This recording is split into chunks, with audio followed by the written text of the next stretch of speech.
Joint survey Maqbool Bagwan MLA ಇದ್ದಾಗ MB Patil ಮಾಡ್ಯಾರ ಸಿಟಿಗೆ 14 16 2 ಸಲ ನಾನು ಇದ್ದೆ. ಅವ್ರು ಕೂಡ ನಿಮ್ಮ ವಾರ್ತಾ ಇಲಾಖೆ ಗಾಡಿನೂ ಇರ್ತಿತ್ತು, ಎಲ್ಲಾ ಅಧಿಕಾರಿಗಳು ಗಾಡಿಗಳು ಇರ್ತಿತ್ತು. ಯಾಕಂದ್ರ ಅವಾಗ ಏನದಲ್ಲ, ನಮ್ದು ಆಕ್ಚುಲಿ ಬಾಂಬೆ ಗವರ್ಮೆಂಟ್ದಾಗ ಸಾತಾರ ಡಿಸ್ಟಿಕ್ನ್ಯಾಗ ನಾವು ಮೊದಲ, ಆಮ್ಯಾಗ ಕಲಾದಗಿ, ಆಮ್ಯಾಗ ಮನಗುಳಿ ತಾಲೂಕದಾಗಿದ್ದೀವಿ ನಾವು. ಅವು ಎಲ್ಲಾ ಕಾಗದ ಪತ್ರ ಪುಣಾದಾಗ ಸಿಗ್ತಾವ ಅಂತೇಳಿ MB ಪಾಟೀಲ್ ಪ್ರಾಮಿಸ್ ಮಾಡಿದ್ರು. ಅವೆಲ್ಲಾ ತೊಗೊಂಬಂದ್ ಏನದಲ್ಲ ಇಲ್ಲಿ ಬಿಜಾಪುರ ASI ಆಫೀಸ್ದಾಗ ಇಡೋಣ ಅಂತ ಹೇಳಿ. ಅವಾಗ ಏನಾಗಿತ್ತು, ನಮ್ ಬಸವರಾಜ ಬೊಮ್ಮಾಯಿ ಅವರ ಅಪ್ಪ ಫಾದರ್ SR ಬೊಮ್ಮಾಯಿ ಅವರು ಯೂನಿಯನ್ ಮಿನಿಸ್ಟರ್ ಇದ್ದಾಗ ASI ಆಫೀಸ್ ಧಾರವಾಡಕ್ಕೆ ಮಾಡ್ಕೊಂಡ್ರು. ಇಲ್ಲೊಂದು ಆಗ್ಬೇಕಂತ ಕರೆಸ್ಪಾಂಡೆನ್ಸ್ ಇಷ್ಟು ತೊಂದರೆ ಅದಲ್ಲ ಆರ್ಕಾಲಜಿಕಲ್ದು. ಇಲ್ಲಿ ಆಫೀಸ್ ಇಲ್ಲ, ಧಾರವಾಡಕ್ಕದ ಯಾವುದು circle office. Director office Bengaluru, head office ಎಲ್ಲಿ ಗೊತ್ತದ ನೀವು? ಆಗ್ರಾ, ದೆಹಲಿಯಾಗಿಲ್ಲ.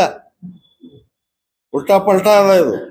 ಅದಕ್ಕೆ ಬಿಜಾಪುರದಾಗ ಒಂದು ಆಗ್ಬೇಕು. ಯಾಕಂದ್ರೆ ನಾವು ಇಲ್ಲಿ ಮನಮೋಹನ್ ಸಿಂಗ್ ಪ್ರಧಾನ ಮಂತ್ರಿ ಇದ್ದಾಗ ನಮ್ಮ ಧರಮ್ ಸಿಂಗ್ ಅವರು CM ಇದ್ದಾಗ ಈ ಮೊಹಮ್ಮದ್ ಮುಹಸಿನ್ DC ಇದ್ದಾಗ ನಮ್ಮ ಎಲ್ಲ ಇವು ಕಾಂಪ್ಲೆಕ್ಸ್ಗಳು ಕೆಡೋಗ್ಬಿಟ್ರು ಎನ್ಕ್ರೋಚ್ಮೆಂಟ್ ತೆಗಿಯೋ ಸಂಬಂಧ. ಬಾಗಲಕೋಟ್ ಕ್ರಾಸ್ ಗವರ್ಮೆಂಟ್ ಸ್ಕೂಲ್ ಎಲ್ಲ ಅವಾಗ ದೇವೇಗೌಡ ಕಡೆಯಿಂದ ನಾನೇ ಮಾತಾಡ್ಸಿ ಅದು ASI NOC ಕೊಡ್ಸೀನಿ ಮೊಹಮ್ಮದ್ ಮುಹಸಿನ್ ಸಾಹೇಬ್ರಿಗೆ. ಈ ಬಾಗಲಕೋಟ್ ಕ್ರಾಸ್ ಕಾಂಪ್ಲೆಕ್ಸ್ ಮತ್ತ ಇದು ಗವರ್ಮೆಂಟ್ ಸ್ಕೂಲ್ ಕಾಂಪ್ಲೆಕ್ಸ್ ಏನಾಗದ ಅದರದ್ದು ಪುಣ್ಯ ಮಾತ್ರ ಮುತ್ಯ ದೇವೇಗೌಡಗೆ ಹೋಗ್ಬೇಕಷ್ಟೇ. ಇವು ಅಲ್ಲಿ ಗಗನ್ ಮಲ್ದಾಗ ಬೋಟಿಂಗ್ ಮಾಡ್ತೀವಿ, ತಾಜ್ ಗುಡಿ ಸ್ವಚ್ಛ ಮಾಡಿ ನೀರಲ್ಲಿ ಕುಡಿತೀವಿ, ಅವು ಏನೇನೋ ಆಗಿದ್ವಲ್ರಿ ಸಾಹೇಬ್ರ, ನಿಮ್ಗೆಲ್ಲ ಗೊತ್ತದ. ಅದು ಏನೋ ಸ್ಮಾರ್ಟ್ ಸಿಟಿ ಏನೇನೋ ಚುನೋ ಪೌಡರ್ ಏನೇನೋ ಹಚ್ತೀವಿ ಅಂದಿದ್ರು, ಮತ್ತೆ ಏನೇನೋ ಆಗ್ಲಿಲ್ಲ. ಒಂದ್ ಸ್ವಲ್ಪ ದಯವಿಟ್ಟು ಸಾಹೇಬ್ರ ಅದೊಂದ್ ಸ್ವಲ್ಪ ನಕಾಶೆ ಎಲ್ಲಾರು ಒಂದ್ ಸ್ವಲ್ಪ ಫೋಟೋ ಹಚ್ಕೋರಿ. ಇದು ಈ 1 ವರ್ಷ ಹಿಂದಿಂದದ ಇದು ಸರಿಯಾಗಿ 200 ಕೋಟಿ ರೂಪಾಯಿ ಎಸ್ಟಿಮೇಟ್ ಅದ. ಅದು 3 ಕೋಟಿ ರೂಪಾಯಿದು ಮೊನ್ನೆ ಇವಾಗ ನೆನಪಿರ್ಬೇಕು, ನಾ ಎಲ್ಲೋ ಬರ್ಕೊಂಡೆ. ಜುಲೈದಾಗ ಬಸವನಗೌಡರು MB ಪಾಟೀಲ್ರು ಎಲ್ಲಾರು ಕೂಡಿ ಒಂದು ರೋಡಿಗನಮಟ್ಟಿ ಹತ್ರ ಎಲ್ಲೋ ಒಂದು ಕ್ವಾಟಿಗೋಡಿದು 3 ಕೋಟಿ ರೂಪಾಯಿದು ಅಡಿಗೆಲ್ಲಿ ಇಟ್ರು. ನೆನಪದ ಅಲ್ಲಿ ನಿಮ್ಗೆ? ರೋಡಿಗನಮಟ್ಟಿ ಹತ್ರ ಎಲ್ಲೋ ಒಂದ್ 3 ಕೋಟಿ ರೂಪಾಯಿದು ಬಸವನಗೌಡರು MB ಪಾಟೀಲ್ ಕೂಡಿ ಅಡಿಗೆಲ್ಲ ನೋಡಿನ. ಜುಲೈ 28ಕ್ಕೆ ಸಂಯುಕ್ತ ಕರ್ನಾಟಕದಾಗ ಬಂದದ ನೋಡೋದು. ಜುಲೈ 26ಕ್ಕೆ ಮಾಡ್ಯಾರ ಅವ್ರು ಸಂಯುಕ್ತ ಕರ್ನಾಟಕ ಪೇಪರ್ ನೋಡಿನ, ಇಲ್ಲೇ ಬರ್ಕೊಂಡಿನಿ. ಜುಲೈ 26ಕ್ಕೆ ಅವ್ರು ಮಾಡ್ಯಾರ, 26ಕ್ಕೆ ಸಂಯುಕ್ತ ಕರ್ನಾಟಕ ಬಂದದ. ಈಗ ಏನದ ರೀ ಆ ಕಡೆ ಬಿಜಾಪುರ್ ಗ್ರಾವಿಟಿನೇ ಹಿಂಗದ, ಹಿಂಗಂತೂ ಮಾಡಕ್ ಬರುದಿಲ್ಲ. ಈಗ ಆ ಕಡೆನೆ ನಾವ್ ಏನಾರೇ ಮಾಡ್ಕೋಬೇಕಲ್ಲ. ಈಗ ಅಲ್ಲಿ ನೀರ್ ಬರ್ತಾವ ಹಂಗ ಅಂತ ಹೇಳಿ ಇಲ್ಲೆಲ್ಲ ಇವ್ರಿಗೂ ತೊಂದರೆ ಆಗೋದು ಬೇಡ, ಅವ್ರಿಗೂ ತೊಂದರೆ ಆಗೋದು ಬೇಡ. 100-200 ಎಕರೆ ಆ ಕಡೆ ತಗೊಂಡು ಒಂದ್ ಸ್ವಲ್ಪ ಈ ಊರ ಐತಿಹಾಸಿಕ ನಗರ ಉಳಿಸ್ಬೇಕಂತೇಳಿ ಕಳಕಳಿ ವಿನಂತಿ ಮಾಡ್ಕೋತೀವ್ರಿ.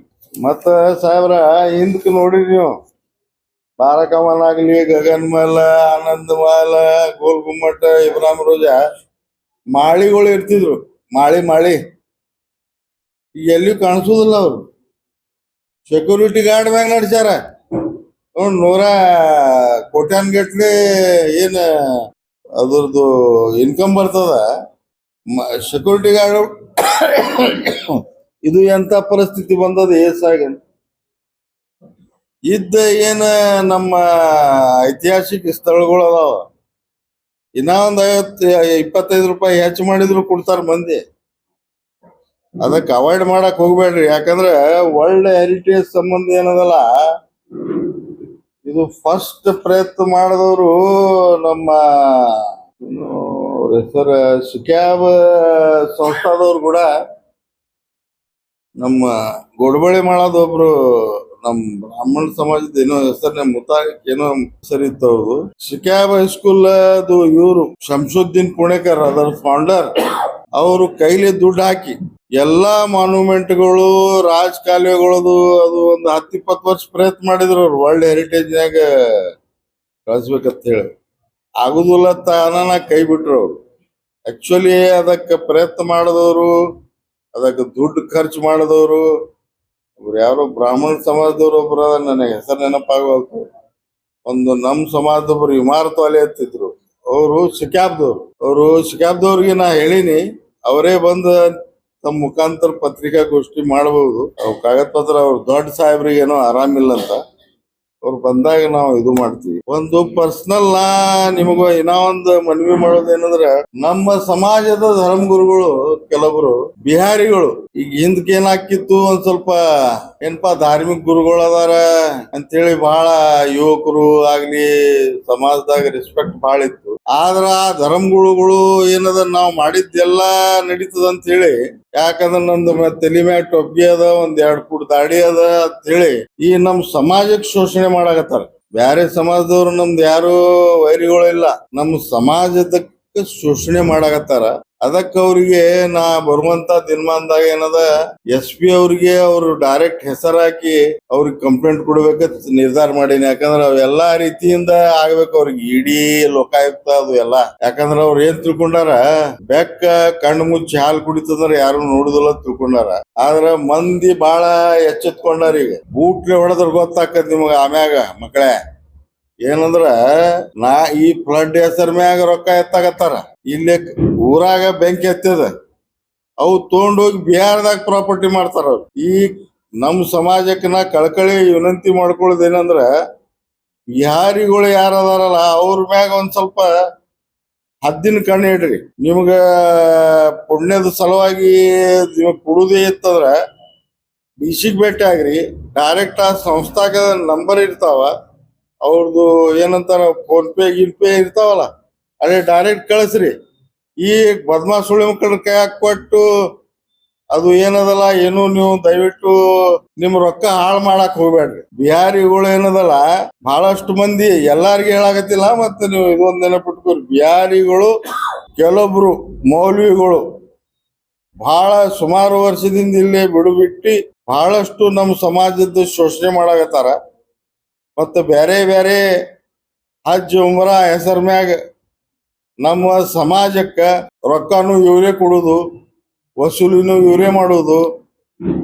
ಒಂದು ದೊಡ್ಡ ಪ್ರಮಾಣದಾಗ ಮುಸಲ್ಮಾನ್ ಸಮಾಜದ ಆರ್ಥಿಕ ಪರಿಸ್ಥಿತಿಯನ್ನು ಹದಗೆಡಿಸಲು ಇದೊಂದು ದೊಡ್ಡ ಷಡ್ಯಂತ್ರ ಅದ ಅಂತೇಳಿ ಹೇಳಲಿಕ್ಕೆ ಬಯಸ್ತೀವಿ. ಸುಮಾರು ಜನ ಅದಾರೆ, ಅದು ನಾವು SP ಅವ್ರಿಗೆ ಹೇಳ್ತೀವಿ, ಅವರೇ ಇನ್ವೆಸ್ಟಿಗೇಷನ್ ಮಾಡ್ತಾರ. ಅವ್ರಿಗೊಂದು ನಾವು ಮನವಿ ಕೊಡ್ತೀವಿ. ಅವರು ಹಿಂಗ ಧಾರ್ಮಿಕ ಈಗ ನಮಾಜ್ ಅದು ಮಾಡಿಸ್ತಾರಲ್ಲ, ಆ ರೀತಿನೇ ಇರ್ತಾರ ಅವರು.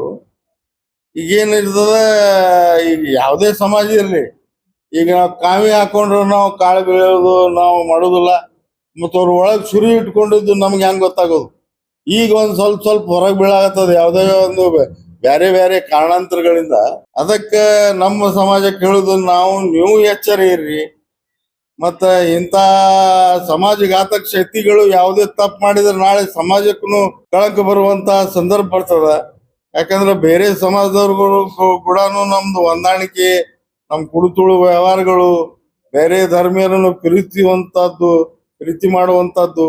ಯಾಕಂದ್ರೆ ಈಗ ಕಷ್ಟ ಕಾಲದ ಬಹಳ ಧರ್ಮದಿಂದ ನಾವು ದೂರ ಅದೀವೋ, ಯಾರ್ದು ತಪ್ಪಿಗೆ ಹಿಂಗ ಆಗ್ಲಾಗತ್ತದ ಗೊತ್ತಿಲ್ಲ. ಬಟ್ ಈಗ ಏನ್ ಆಗ್ಲಾಗತ್ತದಲ್ಲ, ಅದು ನಮ್ಮ ಭಾರತ ದೇಶಕ್ಕೆ ಹಿನ್ನಡೆ ಆಗ್ಲಾಗತ್ತದ. 100-200 ವರ್ಷ ನಾವು ಹಿಂದೋಗಿವಿ.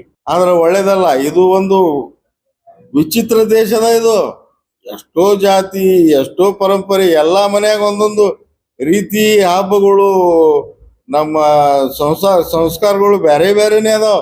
ಇದು ಏನು ಅಳಗಾಡ್ಸಕ್ ಕೂಡಿ ಇರುವುದು ಬಿಟ್ಟು ಬೇರೆ ದಾರಿನೇ ಇಲ್ಲ. ಇದಕ್ಕೆ ಯಾವ್ದೇ ಮನುವಾದಿ ಶಕ್ತಿಗಳು ಎಷ್ಟೇ ಪ್ರಯತ್ನ ಮಾಡಿದ್ರು ಏನೂ ಆಗುದಿಲ್ಲ. ನನ್ನ ಅನಿಸಿಕೆ ಯಾವುದು ಏನೂ ಮಾಡಕ್ ಆಗುದಿಲ್ಲ ಕೂಡಿ ಇರುವುದು ಬಿಟ್ಟು ಕಿಸಿಂದ. ಯಾಕಂದ್ರ ಏನೋ ತಿಳ್ಕೊಂಡಿರ್ತಾರ. ಆದ್ರ SC ST OBC ಮೈನಾರಿಟಿ ಮಂದಿದಾಗೂ ಅವೇರ್ನೆಸ್ ಬಂದದ.